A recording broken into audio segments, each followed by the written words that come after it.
146:8 కీర్తనలు 146:8 వచ్చిన అందరం కలిసి చదువుకోవాలి. కీర్తనలు 146:8 అందరం కలిసి చదువుకో. యెహోవా గుడ్డివారి కన్నులు తెలియజేయవాడు. యెహోవా కృంగిన వారిని లేవనెత్తువాడు. యెహోవా నీతిమంతుల్ని ప్రేమించేవాడు, కృంగిన వారిని లేపేవాడు అనే అంశం మీద మనం ధ్యానం చేశాం. 7 చూసాం మనం. ఇంకా చాలా మంది ఉన్నారు కానీ సమయానుకూలంగా 7 చూసాం. చెప్పండి, ఒక్కొక్కరు ఒక్కొక్కటి చెప్పండి. ఎవరిని? దావీదు, ఇంకా ఆసాపు, ఇంకా ఏలియా, హాగరు, నాయని విధవరాలు, పౌలు, బలవర్తమానంలో మనం చదువుకున్న భాగం ప్రకారం 1 కొరింథీ 11:28 ప్రకారం మనల్ని మనం సరి చేసుకోవాలి, మనల్ని మనం పరీక్ష చేసుకోవాలి, మనల్ని మనం విమర్శించుకోవాలి, యోగ్యంగా బలలో చేయవేయాలి. ఆ బలలో రొట్టె ఉంది, ద్రాక్ష రసం ఉంది. రొట్టె ఏమో చెప్పండి, రొట్టె దేని గుర్తు? యేసుక్రీస్తు శరీరానికి గుర్తు. ద్రాక్ష రసం దేని గుర్తు? ఆయన యొక్క రక్తానికి గుర్తు. బైబిల్లో ఒక స్త్రీ ఉంది, కృంగిపోయింది. ఆవిడ కృంగిపోయింది. ఎన్నో పరిస్థితులు, ఫస్ట్ మంచిగానే ఉంది, తర్వాత కృంగిపోయింది కుటుంబ పరిస్థితులను బట్టి. తర్వాత మళ్ళీ దేవుడు లేవనెత్తాడు. అసలు కృంగిపోవడానికి కారణాలు ఏంటి? అసలు ఆ స్త్రీ ఎవరు చెప్పండి? ఎవరు చెప్పండి? ఆ స్త్రీ భర్త చచ్చిపోయిండు, 2 పిల్లలు కూడా చచ్చిపోయారు. ఎవరు ఆ స్త్రీ పేరు చెప్పాలి? ఎవరు అన్నారు? నయోమి. బలవర్తమానంలో కృంగిపోయిన స్త్రీ నయోమి గురించి మనం ధ్యానం చేసుకుందాం. కృంగిన పరిస్థితుల్లో దేవుడు నిలబెట్టాడు. అసలు నిలబెట్టక ముందు నయోమి ఏమేమి తప్పులు చేసింది? అసలు కృంగిపోవడానికి కారణం ఏంటి? అసలు ఎందుకు కృంగిపోయింది? ఏ అధ్యాయంలో ఉంది నయోమి గురించి చెప్పాలి? రూతు గ్రంథం తీయనందులు. రూతు గ్రంథం 1వ అధ్యాయం, రూతు గ్రంథం 1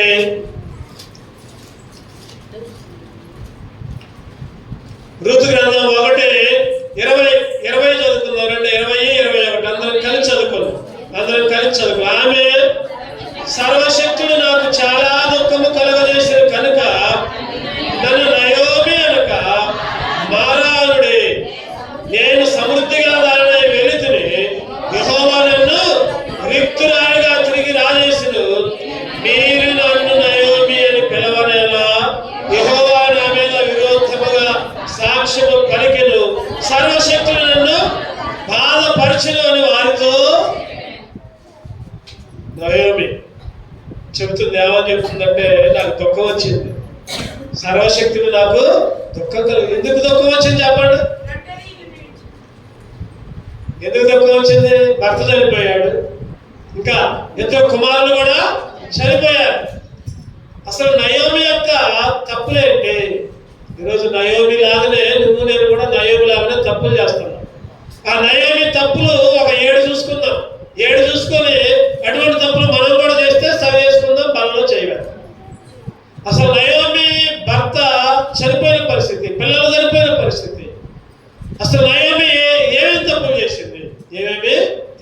తప్పులు చేసిందా, ఉప్పులు చేసిందా? నయోమి చెప్పండి, తప్పులే చేసింది. 1వ తప్పు ఏంటంటే చూద్దామంటే రూతు గ్రంథం 1:1 న్యాయాధిపతులు 7 దేశంలో కరువు కలగగా యూదా బెత్లెహేము నుండి ఒక మనుష్యుడు తన భార్యను తన 2 కుమారులను వెంటబెట్టుకుని మోయాబు దేశంలో కాపురం ఉండుటకు వెళ్ళెను. నయోమి చేసిన మొదటి తప్పు ఏంటంటే బెత్లెహేమును విడిచి మోయాబు ప్రాంతానికి వెళ్ళిపోవటం. బెత్లెహేమును విడిచింది. 20-21 వచ్చినాలనేమో నేను సమృద్ధిగా ఉన్నా, నేను బాగానే ఉన్నా, నాకు ఏది తక్కువ లేదా అన్నది. మరి అటువంటి స్థితిలో ఎందుకు పోయింది బెత్లెహేము విడిచి? కరువు వచ్చే. ఈరోజు 1వది ఏంటంటే బెత్లెహేమును విడిచిపోయింది నయోమి. బెత్లెహేము అంటే ఏంటి చెప్పండి? బెత్లెహేము అంటే ఏంటి చెప్పండి? రొట్టెల ఇల్లు అంటే ఏంటి చెప్పండి? దేవుని మందిరం.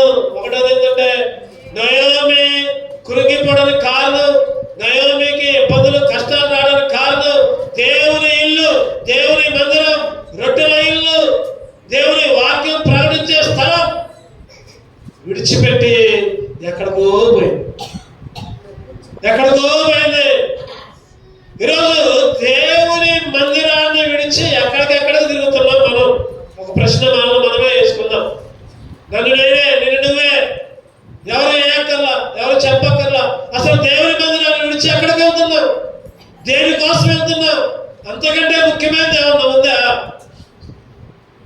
ఈరోజు నయోమి జీవితంలో ఇబ్బందులు రావడానికి కారణం ఏంటంటే దేవుని మందిరాన్ని విడిచిపెట్టింది. కరువు వచ్చిందంట. అక్కడికి పోతే బాగా సంపాదించుకోవచ్చు, అక్కడికి పోతే బాగా సంపాదించుకోవచ్చు, ఎలాగో కూడేసుకోవచ్చు, లేకపోతే అప్పులను తీర్చుకోవచ్చు, లేకపోతే ప్రజల పెళ్లి చేసుకోవచ్చు, లేకపోతే ఇంకేదైనా చేసుకోవచ్చు, ఇల్లు కట్టుకోవచ్చు, మేడల మీదలు. అరే ఈ లోకంలో ఎన్నున్నా కూడా దేవుని మందిరం కంటే ఏది ఎక్కువ? నువ్వు ఎన్ని లక్షలు సంపాదించినా, లేకపోతే ఎంత ఆస్తి సంపాదించినా దేవుని మందిరం కంటే ఎక్కువ కాదు. గుర్తుపెట్టుకోవాలి ఆ విషయాన్ని. ఈరోజు దేవుని మందిరాన్ని, సహవాసాన్ని, సంఘాన్ని ఇర్మియా గారు ఒక మాట అంటారు. చూద్దారండి ఒక మాట. 12:7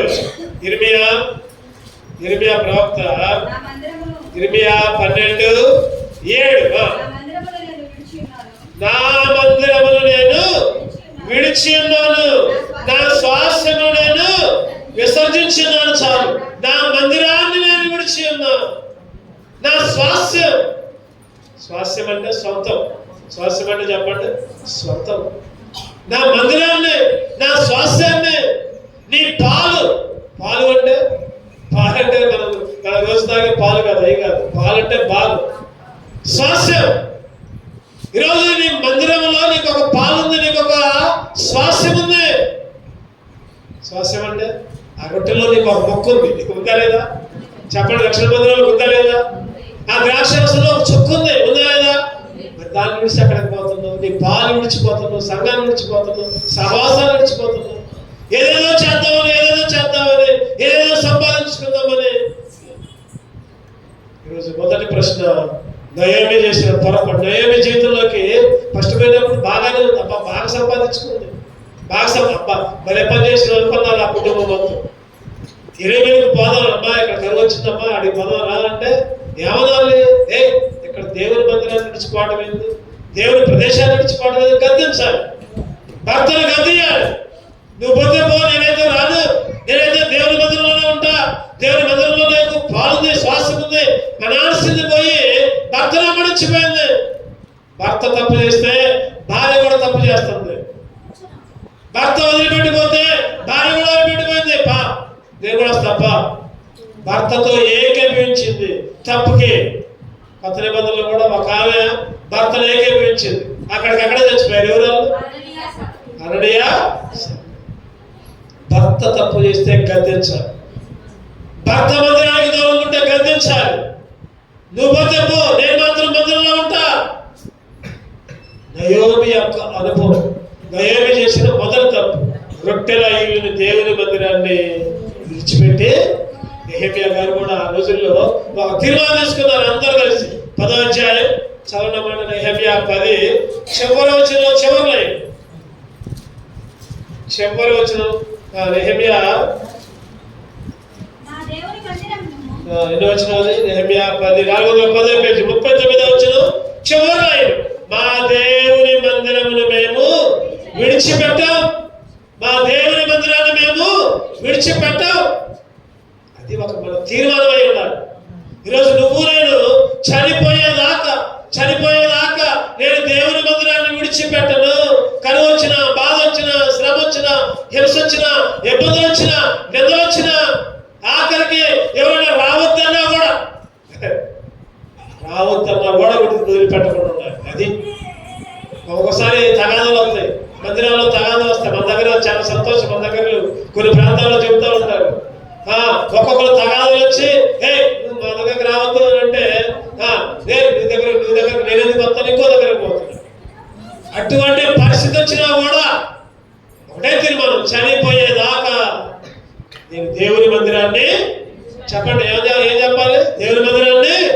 విడిచిపెడను. దేవుని మందిరాన్ని నేను ఎప్పుడైతే రక్షణ పొందిన అప్పటి నుంచి ఎప్పుడన్నా అత్యవసరమైన పరిస్థితి అయితే తప్పదు. నాకైనా తప్పదు, ఎవరికైనా తప్పదు. తప్పినా కూడా ఒకవేళ అత్యవసర పరిస్థితి వచ్చి ఎక్కడికైనా పోయినా కూడా అక్కడ దేవుని సన్నిధిలో గడపాలి. అక్కడ ఎక్కడైతే దగ్గరలో దేవుని మందిరంలో అక్కడ పోయి గడపాలి. నీ సహవాసాన్ని నువ్వు వదిలిపెట్టాలి, నీ మందిరాన్ని నువ్వు వదిలిపెట్టాలి. నయోమి చేసిన మొదటి తప్పు దేవుని ఇంటిని వదిలిపెట్టి. రెండో చూద్దామండి. రెండో తప్పు ఏం చేసిందంటే చదవండి. అదే ఒకటో వచ్చిన ఒకటో వచ్చినలోనే మనం ధ్యానం చేసుకోవాలి. న్యాయాధిపతులు 7 దినములందు దేశంలో కరువు కలగా యూదా బెత్లెహేము నుండి ఒక మనుష్యుడు తన భార్యను 2 కుమారులను వెంట పెట్టుకుని మోయాబు దేశంలో కాపురమున్నటకు వెళ్ళను. రెండోది కూడా ఈ వచనంలోనే కరువు వచ్చింది. కరువు వచ్చినప్పుడు ఏం చేయాలి చెప్పండి? ఏం చేయాలి? ప్రార్థన చేయాలి. కరువు వచ్చినప్పుడు దేవుని చిత్తాన్ని తెలుసుకోవాలి. కష్టం వచ్చినప్పుడు దేవుని చిత్తాన్ని తెలుసుకోవాలి.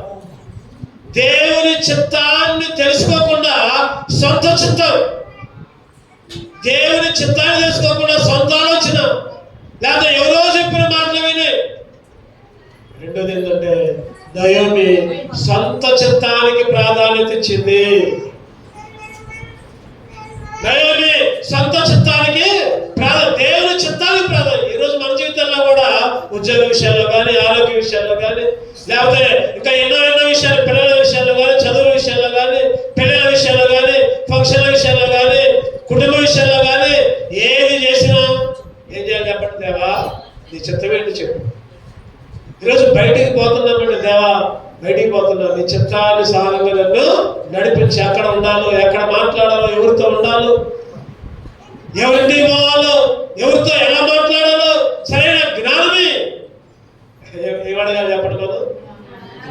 మనం నీ చిత్తానుసారంగా నడవడానికి సరైన జ్ఞానమే. రాత్రి చెప్పుకున్నాం మనం సంఘ ప్రాంతంలో. ఎవరి గురించి చెప్పండి? రాత్రి నుంచి ఎవరి గురించి? దానియేలు గురించి. దానియేలు ఏమడిగిండు? వివేకమే ఆ కళ భావం చెప్పడానికి నాకు జ్ఞానమే. ఈరోజు దేవుణ్ణి అడగాలి, మనం జ్ఞానం అడగాలి. అయ్యా నీ చిత్తానుసారంగా నడవటానికి నాకు జ్ఞానమే, నాకు వివేకమే. ఈరోజు దేవుని చిత్తాన్ని తెలుసుకోకుండా, కరువు వచ్చినప్పుడు మోకరించకుండా, ప్రార్థన చేయకుండా, కష్టం వచ్చినప్పుడు దేవునితో మొరపెట్టకుండా సొంత చిత్తంతో భర్తను వెంబడించి భర్త వెంబడి వెళ్ళిపోయింది, వేరే దేశానికి వెళ్ళిపోయింది. అందుకనే మొదటి తెస్సలోనికీయులకు రాసిన పత్రిక 5వ అధ్యాయం 18వ వచనం. మొదటి తెస్సలోనికీయులకు రాసిన పత్రిక 5వ అధ్యాయం 18వ వచనం. 16, 18 కలిసి చదవండి. ప్రతి విషయమునందు కృతజ్ఞతాస్తుతులు చెల్లించుడి, ఇలాగ చేయుట యేసు క్రీస్తునందు మీ విషయములో దేవుని ప్రతి విషయంలో కృతజ్ఞతాస్తుతులు చెల్లించడమే దేవుని చిత్తం. ప్రతి విషయంలో దేవుని చిత్తం, దేవుని చిత్తం. 1 కొరింథీ 12:11 చదవండి. 1 కొరింథీ 12:11. అయినను వీటినన్నిటినీ ఆత్మ ఒక్కడే తన చిత్తము చొప్పున ప్రతి వారికి ప్రత్యేకముగా పంచి ఇచ్చుచు కార్యసిద్ధి కలుగజేయుచున్నాడు. ప్రతి విషయంలో చెప్పండి, ప్రత్యేకముగా కార్యసిద్ధి. దేవుని చిత్తంలో ఉంటే కార్యము సిద్ధించబడింది, కార్యము జరిగించబడింది. దేవుని చిత్తం లేకుండా మనం ఏది చేసినా కూడా అది సఫలం కాదు.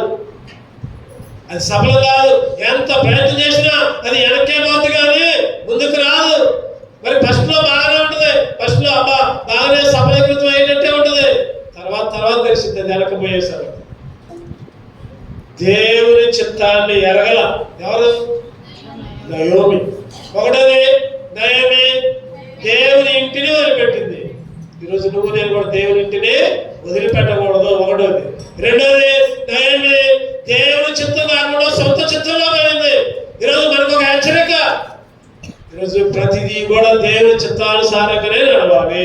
మూడో చూద్దాం రూతు గ్రంథం 1వ అధ్యాయం 1వ వచనం, అదే వచ్చింది. న్యాయాధిపతి లేని దినములందు దేశంలో కరువు కలగగా యోధా బెత్లెహేము నుండి ఒక మనుష్యుడు తన భార్యను తన ఇద్దరు కుమారులను వెంటబెట్టుకొని మోయాబు దేశమున కాపురం ఉండటానికి అడిగిపోయిందంట.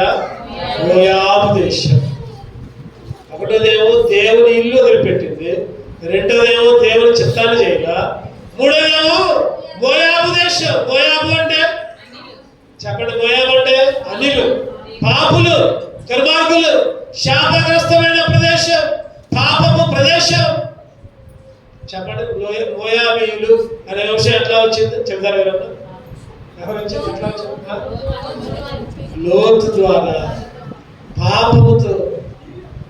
లోతు తాగి మత్తుడై కన్న కుమార్తె ద్వారా సంతానం పొందడం జరిగింది. లోతు ఎంతో పశ్చాత్తాపడు తర్వాత. మరి అటువంటి వ్యభిచారులు, పాపపు పురుషులు, పాపపు దేశం మోయాబు ప్రాంతం అంటేనే శపితమైన ప్రాంతం అంట, విగ్రహారాధన ప్రాంతం అంట, దేవునికి విరోధమైన ప్రాంతం అంట మోయాబు. అరే నువ్వు వదిలిపెట్టు, దేవునికి విరోధమైన దగ్గరికి ఎందుకు పోవాలి? శబ్దమైన దాని దగ్గరికి ఎందుకు పోవాలి? పాపంలోకి ఎందుకు పోవాలి? నోయాబు చేసిన మూఢత్వం.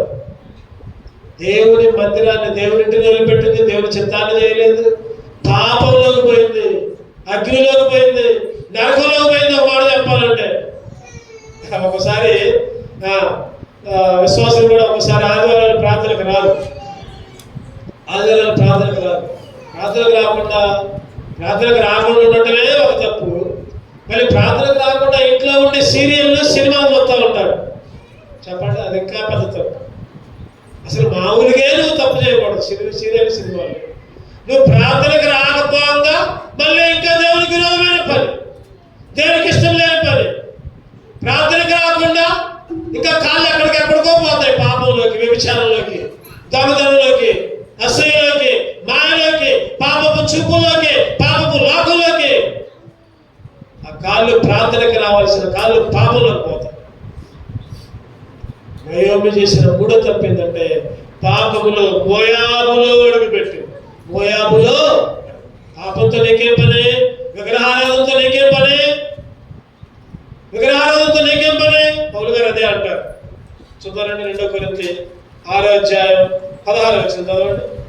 2 కొరింథీ 6:16-18 కలిసి ఉంటాయి. దేవుని ఆలయములకు విగ్రహాలతో ఏమి పొందుక మనం చేయబోయే దేవుని ఆలయం ఉన్నాము. చెప్పండి, మనం ఎట్లా ఉన్నాం చెప్పండి? రక్షణ పొందితే, బాప్తిసం తీసుకుంటే, మారుమనసు పొందితే దేవుని ఆలయం. ఈ దేవుని ఆలయంలోకి సినిమాలు వస్తున్నాయి, సీరియల్ వస్తున్నాయి, దొంగతనాలు వస్తున్నాయి, అబద్ధాలు వస్తున్నాయి, బూతుమాటలు వస్తున్నాయి, విగ్రహారాధనలు వస్తున్నాయి, ఎన్నో వ్యతిరేకమైన మాటలు వస్తున్నాయి.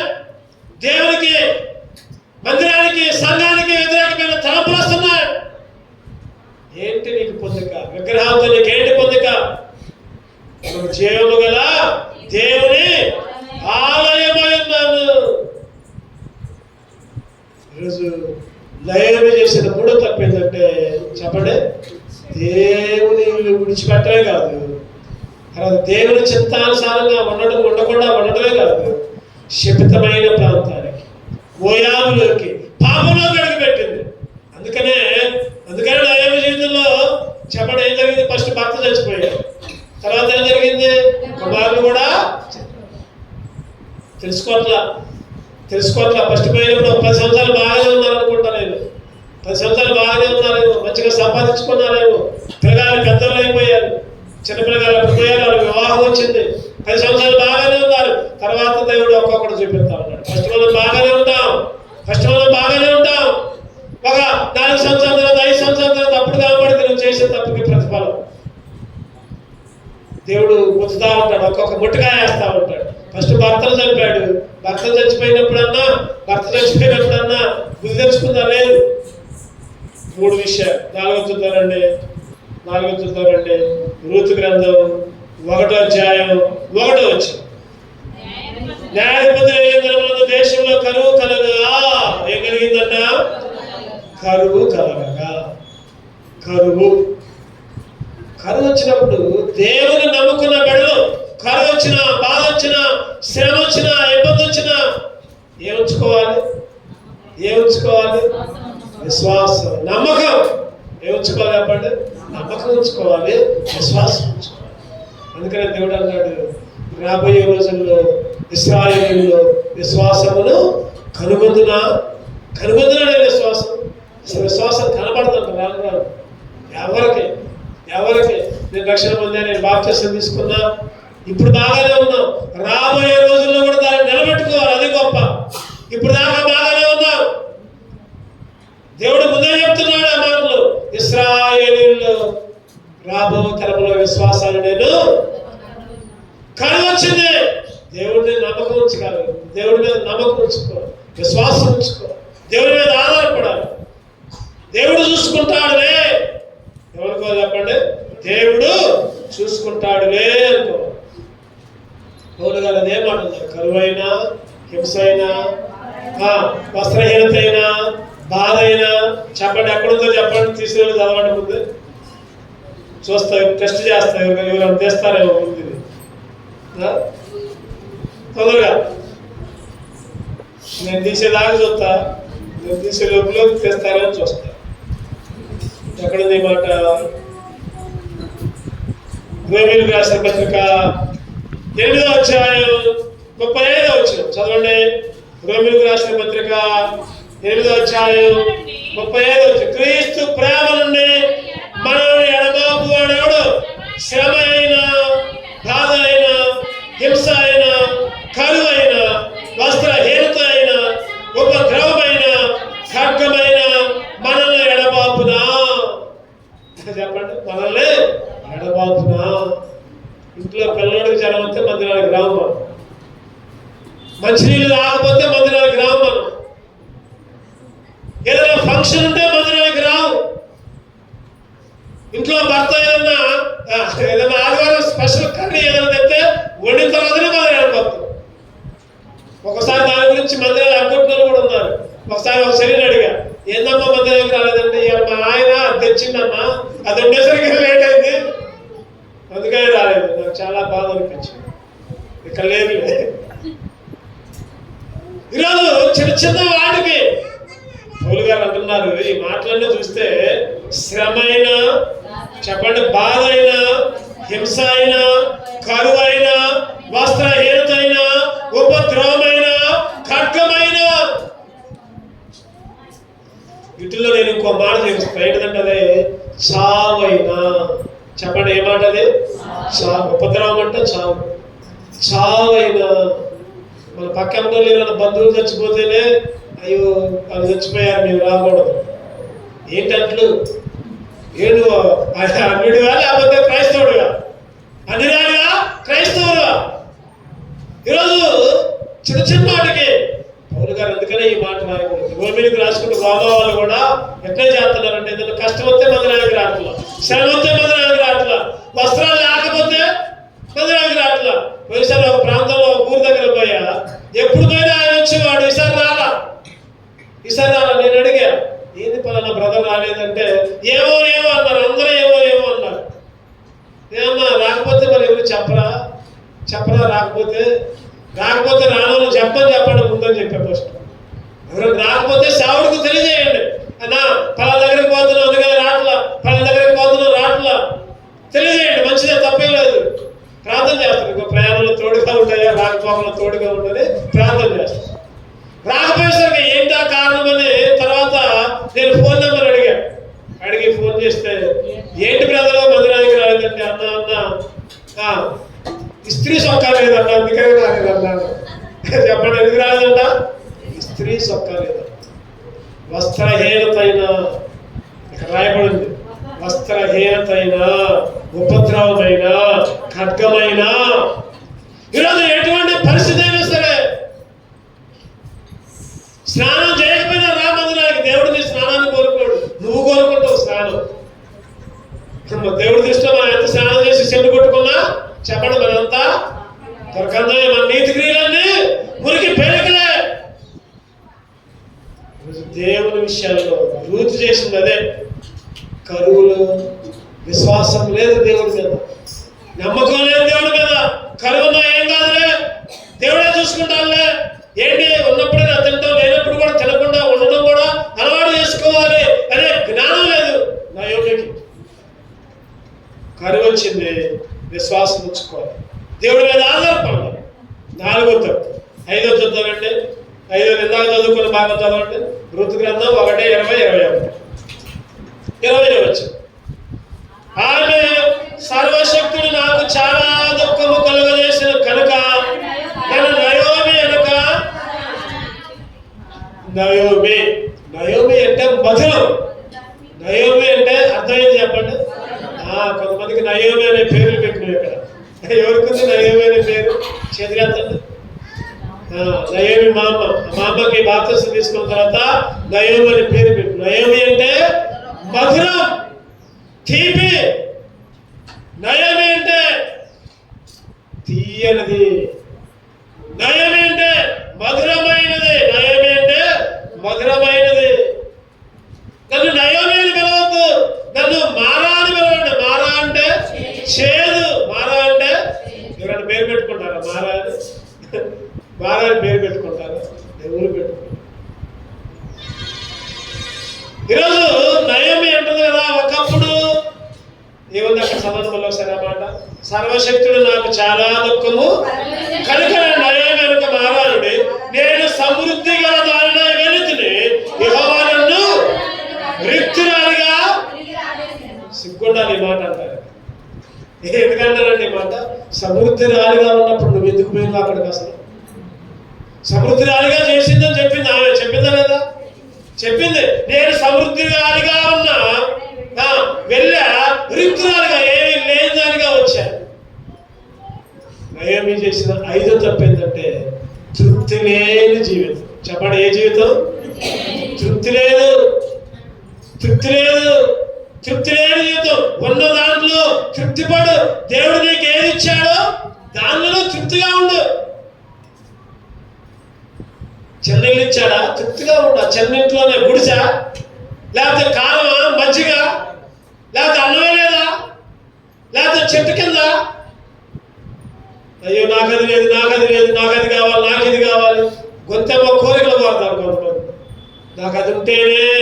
భార్య ఎన్నదంట భర్తతో, ఇగో నాకు పెద్ద ఇల్లు, బిల్డింగ్ కట్టాలి, దాంట్లో నాకు ఒక సపరేట్ రూమ్ ఉండాలి, అట్టయితేనే నన్ను పెళ్లి చేసుకో, లేకపోతే వద్దు అన్నారు. ఈరోజు ముఖ్యంగా మీరేమనుకోతున్నారు కానీ స్త్రీలు గొంతెమ్మ కోరికలు కోరుతూ ఉంటారు. భర్తల్ని నానా రకాలుగా ఇబ్బందులు పెడతా ఉంటారు. అరే నీ స్థితి ఏంటో నువ్వు తెలుసుకో. దేవుడు నిన్ను ఏ స్థితిలో ఉంచాడో ఆ స్థితిలో ఉండటం నేర్చుకో. ఈరోజు చిన్నప్పుడేమో మన పిల్లలంతా గారాబంగా పెంచుతున్నాం, ఏది కావాలంటే అది చేస్తున్నాం. తర్వాత వాళ్ళకేమో నాకు అది అయితేనే, నాకు ఇది అయితేనే వాళ్ళని పాడు చేస్తున్నాము. పాడు చేస్తాం. పిల్లలకి కష్టం కూడా నేర్పాలి, పిల్లలకి శ్రమ కూడా నేర్పాలి, పిల్లలకి ఇబ్బందులు కూడా నేర్పాలి. ఈరోజు మనం బాగా ఉందిలే, నా పిల్లగాడికి ఏం తక్కువ, అన్ని సమకూర్చులకు రేపొద్దున చిన్న కష్టాలకి ఆత్మహత్య చేసుకుంటున్నారు చాలా మంది. ఈరోజు ఎందుకు చచ్చిపోతున్నారంటే చిన్న కష్టాలకే తట్టుకోలేకపోతున్నారు. ఏమి తృప్తి లేని జీవితం జీవించి ఇంకా ఏదో సంపాదించుకో ఉండదు జాగ్రత్త. ఇంకా ఏదో ఆశ, ఇంకా ఏదో మేడ కట్టుకుందాం, ఇల్లు జాగ్రత్త, ఇంకొక ఇల్లు కొనుక్కుందాం, ఇంకొక పొలం కొనుక్కుందాం, ఇంకా డబ్బులు బ్యాంకులో వేసుకుందాం. దేవుడు నీకేది 1000 రూపాయలు ఇస్తే 1000 రూపాయలతోనే దాంట్లోనే కమ్మగా ఉండు, దాంట్లోనే ఎవరిని అడుక్కోకుండా ఉన్న దాంట్లోనే జీవించు. దేవుడు నిన్ను అభివృద్ధిలో తెస్తాడు. అంతేగాని నువ్వు ఏదేదో కోరికలు కోరుకొని ఏదేదో చేసుకుందామని పోతే ఉన్నదే పోతే ఉంచుకుంది కూడా. ఈరోజు నీకు ఉన్నది కూడా పోయే స్థితిలోకి వచ్చింది. తృప్తి లేని జీవితం. తృప్తి కలుగుండు. రోజుకు 100 రూపాయలు వస్తే 100 రూపాయలు నమ్మకంగా తెచ్చుకో, ఒక 10 రూపాయలు దాచుకో, ఒక 10 రూపాయలు దేవుడికి, ఒక 50 రూపాయలు ఖర్చు పెట్టు, ఒక 20 రూపాయలు దేంట్లో దాచుకో భవిష్యత్తు కోసం. 100 రూపాయలు వచ్చినాయిగా బిర్యానీ అయిపోయింది. 100 రూపాయలు అయిపోయినట్టే 200 అయిపోద్ది, 500 వస్తే 500 కూడా అయిపోతుంది. తెల్లారి మళ్ళీ ఎవరు ఇస్తారా మా చెల్లుంది, ఒక చెల్లుంది, పేరు చెప్పలే కానీ బాగా మంచి జీతం వచ్చింది, బాగానే వచ్చింది. నెలకు ఒక 50 రూపాయలు దాకా వస్తాయి, 50,000 దాకా వస్తాయి. వస్తే విడికి ఖర్చు పెట్టింది, ఫ్రెండ్స్ చేసుకోవాలి, పార్టీలు ఇచ్చింది, ఇప్పించింది, బట్టలు కొని పెట్టింది, అన్ని కొడుతు పెట్టింది. ఒక్కోసారి అన్నా నా దగ్గర డబ్బులు లేవన్నా, ఒక 5,000 పంపివా, మరి నాకు ఫోన్ చేసి మళ్ళీ అడిగి అన్నా బాగా ఇబ్బంది వచ్చిందన్నా, ఒక 10,000 పంపివా. నీకు అసలు నేను పంపిన పోవాలి, అసలు నువ్వు 5 పైసలు కూడా నన్ను అడగద్దు, ఎందుకంటే పంపిస్తే అది అలవాటే. మరి నేను ఆమె సమర్పోతుంది చేయాలి. నేను అసలు ఏమి, నీకు వచ్చిన డబ్బుల్లో నువ్వే దాచుకో, నువ్వే కష్టపడు, జాగ్రత్తగా ఒక జ్ఞానంగా ఖర్చు పెట్టుకో. ఎప్పుడు వచ్చినాయి అప్పుడు ఆనాలంతే ఆనాలే ఆమె చేసుకుంటే అట్లా. ఈరోజు తృప్తి కలిగిన అయ్యో మీకు తృప్తి లేదు, ఇంకా ఏదో సంపాదించుకోవాలి, ఇంకా ఏదో చేద్దామని, ఉన్న దాంట్లో తృప్తి లేదు. ఆకానికి ఉన్న దాంట్లో తృప్తి లేదు. ఏం చేసిండు? వస్త్రాలు బాగున్నాయి, ఆ వస్త్రాలు బాగున్నాయి, క్షణాలు వస్త్రాలు బాగున్నాయి, తీసుకున్నాడు, దాచుకున్నాడు. వచ్చి మొత్తానికి యుద్ధంలోనే ఓడిపోయారు. చివరికి యుద్ధంలోనే యెహోషువ ఆ టైంలో పెద్ద వాడి మీద గెలిచారు, చిన్నదాని మీద ఓడిపోయారు. ఎందుకంటే ఆకారం కోరికలు బట్టి, తృప్తి లేని జీవితం బట్టి. గెహాజీ తృప్తి లేని జీవితం. ఆ కుష్టి వ్యాధి కలిగిన ఆయన, ఎవరైనా కుష్టి వ్యాధి కలిగిన ఆయన చెప్పండి. నయమాను దగ్గరికి పోయి మా సేవకుడు దమ్మంటున్నాడని ఇంకా బంగారం తెచ్చుకుంటూ దాచుకున్నాడు. చివరికి ఆ నయమానికి వచ్చిన కుష్టి ఈయనకు వచ్చింది. తృప్తి లేకపోతే ఉన్న దాంట్లో హాయిగా ఉండు, హాయిగా జీవించు. దేవుణ్ణి అడుగు, దేవాన్ని చిత్తమైతే ఉంచయ్యా, లేకపోతే పెంచు, దేవుడే పెంచుతాడు. అంతేగాని నువ్వే కావాలని కోరుకోబాకు, ఉన్నాయి కూడా పోతాయి. నయోమి చేసిన ఎన్నో తప్పిదే 6వ తప్పు. 7వ చూద్దానండి. 7వ తప్పు రూతు గ్రంథం 1:20.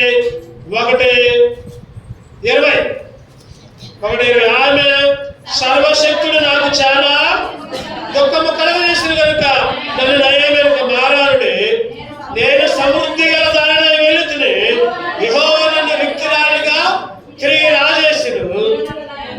నయోమిని పిలవనేలా, యెహోవా నా మీద విరుద్ధముగా. 13వ వచనంలో కూడా ఒక మాట, 13వ వచనంలో కూడా 4వ వచనం, 4వ లైన్ చదువుతారండి. 4వ లైన్, 5వ లైన్, యెహోవా నాకు విరోధి ఆయన, యెహోవా నాకు.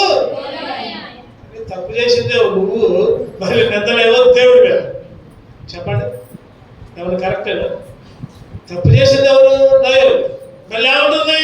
దేవుడు నాకు విరోధమైండు, దేవుడు నాకు ఏమీ లేనిదానిగా చేసిండు. దేవుడు యెహోవా యెహోవా యెహోవా అంటున్నాడు. యెహోవా నాకు దుఃఖం చేసిండు, సర్వశక్తులు నాకు దుఃఖం వచ్చేట్టు చేసిండు. యెహోవా నన్ను రిక్తురాలిగా చేసిండు. యెహోవా నన్ను. ఈరోజు మనం కూడా తప్పేమో మనం చేస్తాం. దేవుడి మీద నిద్రేస్తాం. దేవుడు ఏంది మాకెట్ట చేసిండు, దేవుడు ఏంది అట్ట చేసిండు. నువ్వు సరిగా ఉండు, ముందు నువ్వు సరిగా ఉండు. నువ్వు సరిగా ఉండకుండా, నువ్వు దేవుడికి ఇష్టముగా ఉండకుండా, నీకు ఏదైనా కష్టం వస్తే దేవుడు నన్ను ఎట్ట చేసిందని నువ్వు దేవుడి మీద నిందయ్యబాకు. ఈరోజు చాలా మంది, 199 మంది, ఆ ఒక్కరు కూడా ఉంటారో లేదో నమ్మకం తక్కువ. 199 ఏదైనా చిన్న కష్టం వద్దు చాలు, నేను మందిరాల కోసం ఎంత చేస్తున్నానే, ప్రార్థన చేస్తున్నా, సందా ఎత్తున్నా, అది చేస్తున్నా, ఇది చేస్తున్నా, అయినా నాకే ఏంటి కష్టం, అయినా నాకే ఏంటి బాధ. దేవుడు ఏంటి ఎట్లా చేసిండు? దేవుడి మీద నింద, దేవుడి మీద తప్పు సరి చేసుకోవట్లా. అరే నేను ఇట్లా చేస్తున్నానే, అరే నేను ఈ విధంగా దేవుడికి వ్యతిరేకంగా ఉన్నానే, నా తలంపులు, నా ఆలోచనలు, నా క్రియలు, నా పాపపు నడక, నా చూపులు దేవుడికి ఇష్టం లేకుండా ఉన్నాయే, అందుకే నాకు ఎట్లా జరుగుతుంది, అందుకే నా పిల్లలకి ఎట్లా జరుగుతుంది అని జ్ఞానం లేకుండా, తప్పు సరి చేసుకోకుండా దేవుడు ఏంది నాకు ఎట్లా చేసిండు, యెహోవా ఏదో నన్ను రిక్తురాలిగా చేసిండు, యెహోవా ఏదో నాకు విరోధంగా ఉన్నాడు. దేవుడి మీద, సేవకుడి మీద, సంఘం మీద, మందిరం మీద.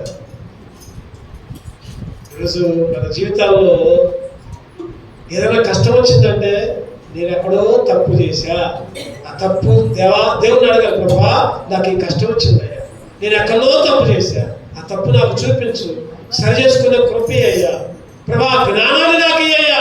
దేవుడిని అడగాలి మనం, అప్పుడు దేవుడు అది చూపిస్తాడు, అది సరి చేసుకునే భాగ్యాన్ని ఇస్తాడు.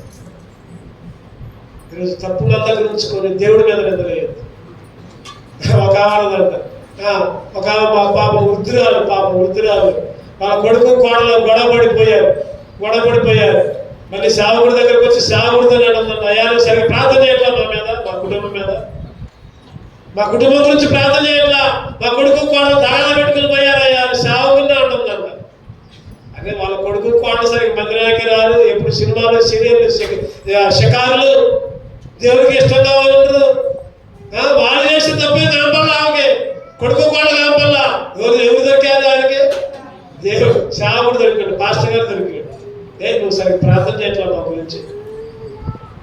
ఈరోజు చిన్న చిన్న తప్పులు మనం సరి చేసుకోవాలి. దేవా, నాకు నా పిల్లలకి ఈ కష్టం వచ్చింది, నాకు ఈ కష్టం వచ్చింది, నాకు ఈ సమస్య వచ్చింది, ప్రభా ఎక్కడో తప్పుంది నాయన, తప్పుంది నాకు చెప్పి సరి చేసుకున్న కృపి. నువ్వేమి అట్లా చేయలా, దేవుడి మీదనే నింద వేసింది.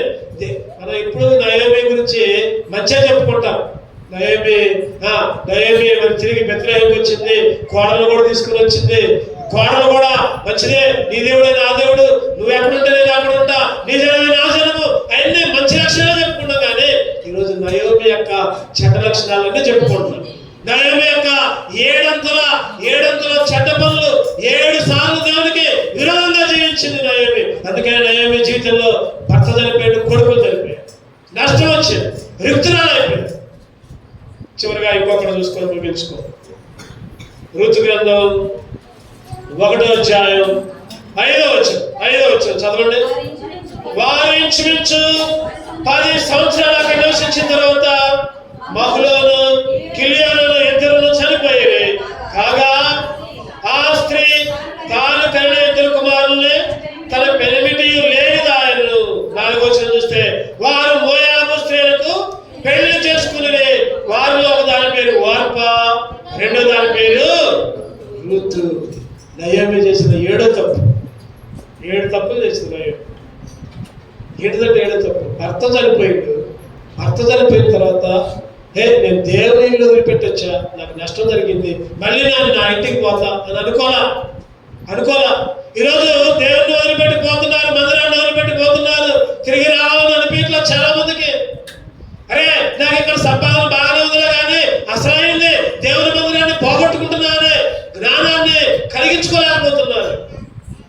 తాగు సుఖించు, ఇక్కడ బాగానే ఉంది, బాగానే డబ్బులు వస్తున్నాయి. నయోమి కూడా నేను 10 సంవత్సరాలు అయిపోయింది. భర్త చనిపోయిన తర్వాత ఎమ్మంటే బుద్ధి తెచ్చుకోవాలి రాలా. 10 సంవత్సరాలు అయిన తర్వాత 2 కుమారులు కూడా. దానికంటే ముందు ఏం చేసింది? 4వ వచనంలో వారు మోయాబు స్త్రీలు ఎరేమెలకు 3వ వచనం చూద్దాం. నయోమి పెనిమిటి ఎరేమెలకు చనిపోయిన తర్వాత ఆమె 2 కుమారులు నిలిచి ఉండి అక్కడే ఉన్నారంట. ఎంత పెద్ద తప్పు చూడండి. భర్త చనిపోతే ఇంకా ఏం పని నీకు? అక్కడేం పని? మరి నీ పాతంటికి నువ్వు రాలా. మళ్ళీ నిలిచింది. ఏం చేసింది? వారు మోయాబు స్త్రీలను, అసలైన పెద్ద తప్పు. మోయాబు స్త్రీలను, పాపపు స్త్రీలను. మోయాబు అంటే అన్యులైన స్త్రీలు, అన్ని రాళ్ళను, దేవుడికి ఇష్టం లేని వాళ్ళని, దేవుడికి విరోధులని. నయోమి చేసిన పెద్ద తప్పు ఏంటంటే బెత్లెహేములో నివసించి బెత్లెహేములో అభివృద్ధి చెందాల్సిన, బెత్లెహేము స్త్రీలను పెళ్లి చేసుకోవాల్సిన స్థితిలో క్రైస్తవులుగా ఉండే, దేవుని బిడ్డలుగా ఉండే, దేవుని బిడ్డలనే, రక్షణ పొందినోళ్ళనే వివాహము చేసుకోవాల్సిన పరిస్థితుల్లో అన్యుల దగ్గర పోయి, దేవుడు తెలియని వారి దగ్గర పోయి, రక్షణ లేని వారికి, మందిరములో అడుగుపెట్టిన వారికి నీ పిల్లల్ని, నీ కుమార్తెలని, కుమారుల్ని పెళ్లి చేస్తే ఎట్లా? నయోమి అదే తప్పు చేసింది. భర్త చనిపోయినా కూడా ఏం చేసింది చెప్పండి? వారు మోయాబు స్త్రీలను పెళ్లి చేసుకున్నారు. ఎంత పెద్ద తప్పు. బైబిల్ అంటుంది అన్యులతో నీకేమి పొందుగా, అన్యులతో నీకేం పొందు? దేవుని పాత్ర, దయ్యం పాత్ర. ఈరోజు దేవుని బిడ్డలు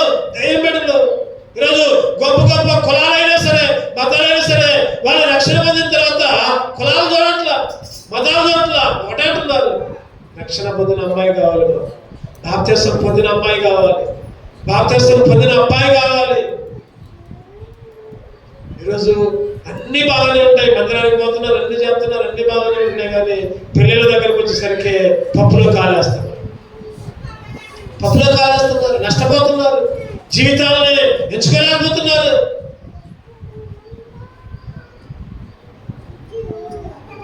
ఈరోజు అన్యులతో మనకు సంబంధం లేదు. నీ పిల్లలకి, నీ కుమార్తెలకి, నీ కుమారులకి ఒక లేట్ అవుతుందేమో పెళ్ళిళ్ళు, ఆగు, దేవుణ్ణి అడుగు. అంతేగాని దేవుని చిత్తం చేసుకోకుండా రక్షణ పొందిన వాళ్ళకి, బాప్తిసం లేని వాళ్ళకి వివాహాలకు సిద్ధపడద్దు. ఎవరైనా సరే ఎటువంటి స్థితి అయినా. ఈ రోజుల్లో చాలాసార్లు చెప్పుకున్నాం, పెళ్ళిళ్ళ దగ్గరకు వచ్చేసరికి ABCD చూస్తున్నారు. ఏం చూస్తున్నారు చెప్పండి? ఏం చూస్తున్నారు? ABCD. ఏ అంటే చెప్పండి? ఏ అంటే ఏస్. ఏ అంటే ఏస్ అంటే వయసు చూస్తున్నారు. సరిపోయిన వయసా కాదా? సరిపోయిన వయసా కాదా? బి అంటే బ్యూటీ. అందంగా ఉందా, ఎర్రగా ఉందా, ఎత్తుగా ఉందా, అందరూ చూస్తున్నారు. బి అంటే. సి అంటే క్యాస్ట్. మా కులమేనా? ఎవడుతున్నారు చెప్పండి? మా కులమేనా? వద్దు, ఎన్ని చూడొద్దు. నువ్వు దేవుని నడవైతే ఎన్ని చూడమాకు, ఏజ్ చూడమాకు, ఇంకా బ్యూటీ అందం చూడమాకు. అందం మోసకరం, సౌందర్యం వ్యర్థం. బైబిల్ చెప్తుంది అది, నేను చెప్పట్లా. సి అంటే క్యాస్ట్ చూస్తున్నారు. మనకి క్యాస్ట్ లేవు, కులాలు లేవు. మనకి ఉన్నాయా చెప్పండి? ఉన్నాయా? లేవు మనకి కులాలు. అందరూ దేవుని బిడ్డలు అంతే. మరి అందులో అక్కయ్యలు, అన్నదమ్ములు, అందులో ఒక ఇంటి వారి క్యాస్ట్ చెప్తున్నారు. డి అంటే డౌరీ, కట్నం. ఎంత ఇస్తారు మా అబ్బాయికి? మా అమ్మాయికి ఎంత పెడుతున్నారు? ఎంత ఇస్తున్నారు?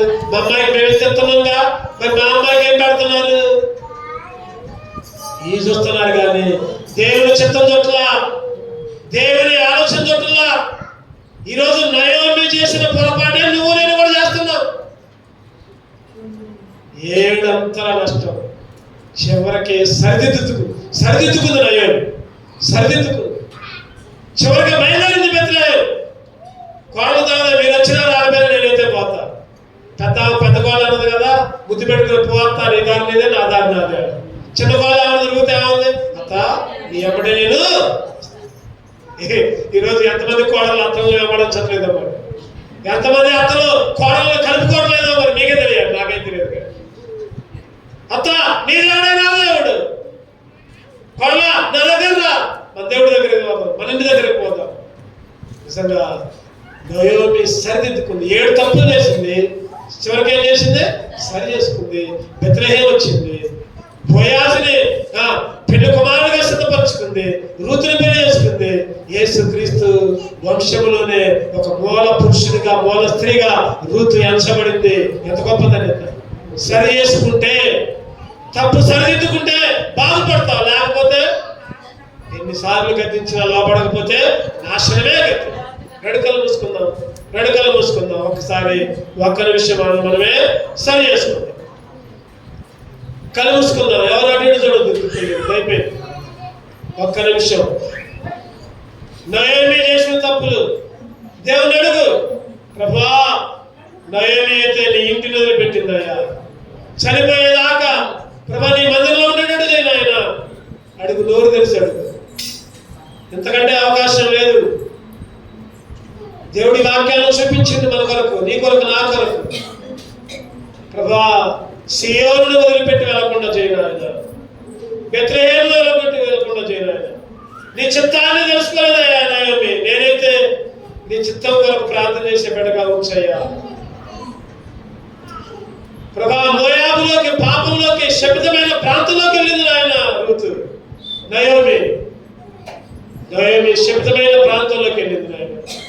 ప్రభా, శపితమైన జనాల దగ్గరికి నన్ను పంపించదు ఆయన. విశ్వాసం ఉంచుకోలేకపోయింది నాయన నయోమి. కళ్ళు వచ్చేసరికి నీ మీద ఆధారపడాల, సొంత కోరికలు చూసుకుంది. విశ్వాసం అవసరం లేదు, నమ్మకం లేదు. ప్రభా, నా జీవితంలో విశ్వాసాన్ని నువ్వు సమర్థుడు ఏదైనా చేయడానికి. తృప్తి లేని జీవితం ఆయన నయోమిది. నేను కూడా ఎన్నోసార్లు తృప్తి లేకుండా ఏదేదో కావాలని కోరుకుంటున్నా. ఉన్న దాంట్లో తృప్తి పొందేటట్టు సహాయపడయ్యా ప్రభా. నా దగ్గర తప్పు ఉంచుకొని దేవుడి మీద నిందలేస్తున్నా. యెహోవా ఎట్లా చేశాడండి, దేవుడేది నాకు ఎట్లా చేశాడని ఎన్నోసార్లు అన్నా. క్షమించయ్యా, క్షమించయ్యా. అడుగు దేవుడిని, అడుగుదాం. అన్యులతో పెళ్లి సంబంధం, అన్యులతో సంబంధం, అన్యులకు దూరంగా ఉండమని చెప్తే, ప్రత్యేకంగా ఉండమని చెప్తే, వాళ్ళతోనే కలిసి, వాళ్ళతోనే ముచ్చట్లు, వాళ్ళతోనే పెళ్ళిళ్ళు, వాళ్ళతోనే కబుర్లు. క్షమించిన ఈ మధ్యాహ్న కాల సేవలు యోగ్యంగా మనలో చేయమని అడుగుదాం. దేవుడు అడుగుదాం. సరి చేసుకో.